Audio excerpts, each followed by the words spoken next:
नवपंथ education में आपका स्वागत है। आज हम करेंगे 9th क्लास का फर्स्ट चैप्टर संख्या पद्धति। संख्या पद्धति चैप्टर करने से पहले हम करेंगे बेसिक कॉन्सेप्ट। तो आइए सबसे पहले हम समझते हैं कितने प्रकार के नंबर होते हैं। मैं इनको हिंदी में भी और इंग्लिश में भी ट्रांसलेट करता चलूँगा। तो आइए चलते हैं। सबसे पहले होता है हमारा प्राकृतिक संख्या। प्राकृतिक संख्या कहाँ से स्टार्ट होती है? ये संख्या 1 से अनंत तक होती है। ये संख्या 1 से अनंत तक होती है, जैसे 1 2 3 4 एंड इन्फिनिटी तक, अनंत। ठीक है। उसके बाद आती है पूर्ण संख्या, जिसको हम इंग्लिश में बोलते हैं होल नंबर। प्राकृतिक को नेचुरल नंबर कहते हैं, जिसको हम एन से डिनोट करते हैं, और पूर्ण संख्या को हम होल नंबर से डिनोट करते हैं, डब्ल्यू से डिनोट करते हैं, जिसको हम होल नंबर कहते हैं। ये संख्या 0 से अनंत तक जाती है। ये संख्या होती है जो 0 से स्टार्ट है, 0 1 2 3 4 इन्फिनिटी तक जाती है। ठीक है। अगली से आती है पूर्णांक। पूर्णांक को हम जेड से डिनोट करते हैं, जिसको इंटीजर बोलते हैं। सभी पूर्ण संख्याएं तथा ऋणात्मक संख्याएं 0 के साथ मिलकर पूर्ण संख्या बनाते हैं, पूर्णांक बनाती हैं, जैसे 1 2 3 4 5 -1 -2 -3 -4 -5। अब देखिए ये पूर्णांक है, 0 से मिलके ये पूर्णांक है, पॉजिटिव इंटीजर और नेगेटिव इंटीजर। धनात्मक हिंदी में बोलते धनात्मक और ऋणात्मक। ठीक है। माइनस वाले को ऋणात्मक बोलते हैं, पॉजिटिव वाले को धनात्मक बोलते हैं। इसे हम पूर्णांक संख्या कहते हैं। अगला है अभाज्य संख्याएं। अभाज्य संख्याएं एक से बड़ी व प्राकृतिक संख्या जो एक या स्वयं के अलावा किसी से भी विभाजित ना हो, प्राइम नंबर कहते हैं।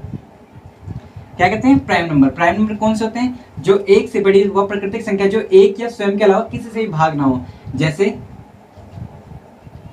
2 3 5 7। अब आप देखिए 2 1 से मल्टीप्लाई होता है और 2 खुद से, इसके अलावा किससे नहीं होता। 3 भी सेम, 1 से 3 से, 5 भी 1 से 5 से, 7 भी सेम, 1 से 7 से, इसके अलावा किससे विभाजित नहीं होगा, भाग नहीं होगा।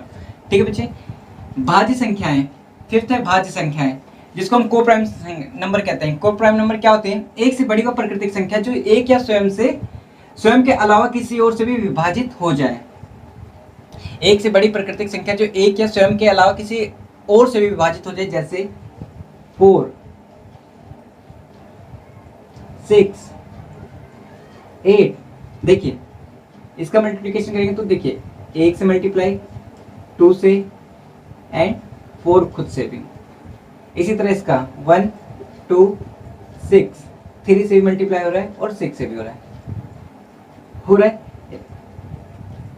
देखिए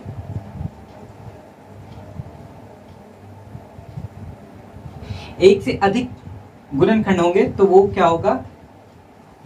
भाज्य संख्या कहलाएगा। एक से अधिक गुणनखंड होंगे तो वह भाज्य संख्या कहलाएगा। अगला है परिमेय संख्या। अब परिमेय संख्या किसे कहते हैं? इंग्लिश में बोलते हैं रेशनल नंबर। रेशनल नंबर वो होते हैं जिनको पी के ओ के रूप में व्यक्त किया जा सकता है, पी के ओ के रूप में लिखा जा सकता है, जैसे 2/3 3/4 4/5। ये क्या है? आपकी रेशनल नंबर है, परिमेय संख्याएं हैं जिनको हम पी के ओ के रूप में व्यक्त कर सकते हैं। ठीक है। 7वें नंबर पे आता है अपरिमेय संख्या, इरेशनल नंबर। इरेशनल नंबर वे संख्या जिन्हें पी के ओ के रूप में नहीं लिखा जा सकता। वे संख्याएं पी के ओ के रूप में नहीं लिखा जा सकता। सबसे पहला इसका जो एग्जांपल है वो मैं आपको दूंगा पाई का। पाई को पी के ओ के रूप में नहीं लिखा जा सकता। अब आप कहोगे कि नहीं सर, आप पी के ओ तो लिखा जा सकता है, इसका मान होता है 22/7, 22/7 होता है, इसको हम लिखते हैं पी के ओ के रूप में। बट ये एग्जैक्ट मान नहीं है, अप्रोक्स में मान है, इसलिए इसको हम इस तरह से लिख देते हैं। बट जो इसका एग्जैक्ट मान है वो पी के ओ के रूप में व्यक्त नहीं किया जा सकता। जैसे √2 √3, ये भी अपरिमेय संख्याएं हैं। ठीक है। अब इन जितने भी हमने संख्या नंबर पढ़े, जितने भी नंबर पढ़े, इन सभी को क्या कहते हैं? Real number. इन सभी को क्या कहते हैं? Real number. वास्तविक संख्याएं, वास्तविक संख्या किसे कहते हैं? सभी संख्याओं का वास्तविक संख्या के बाद आता है वास्तविक संख्याएं और उनके दशमलव प्रसार। वास्तविक संख्याएं और उनके दशमलव प्रसार। अब हम देखेंगे 9th क्लास में जो चैप्टर यूज हुआ है, जो कॉन्सेप्ट यूज हुआ है, हम उसको करके देखेंगे बेसिक के थ्रू। तो देखिए, पहले मैं उनको बताता हूँ कि शांत क्या होता है, शांत क्या होता है, अनावर्ती क्या होता है, तो हम जानेंगे इसके थ्रू। तो देखिए, शांत किस स्थिति में होता है, कोई समीकरण शांत किस स्थिति में होता है, कोई डिविजिबल में मान लो 1/2 है, 1/2 है। यदि देखिए इस स्थिति में शेष 0 हो जाता है। अब मान लो 1/2 है, आप यहाँ पे देखिए 1/2 है। अब आप इसको डिवाइड करेंगे तो 1 अंदर 2 बाहर। अब 2 से मल्टीप्लाई डिवाइड करेंगे तो कितना आ जाएगा बच्चे, 0 पॉइंट, यहाँ पे हमने 0 ले लिया, यहाँ 0 लिया तो यहाँ भी 0 लेंगे पॉइंट के पहले। 2 5 जा 10, शेष कितना आ गया 0। ठीक है, इस स्थिति में शेष 0 आ जाता है तो ये क्या कहलाता है, शांत। क्या कहलाता है, शांत। अगला है अनवासनीय आवर्ती, अशांत आवर्ती। इस स्थिति में शेष की पुनरावृत्ति होती रहती है। इस स्थिति में क्या होता है बच्चे, जो शेषफल होता है वो बार बार उसे रिपीटेशन करता रहता है, बार बार वही संख्या बन जाती है। जैसे मान लो आपका है 1/3, आप 1/3 को डिवाइड करके दिखाइए, सॉल्व करिए।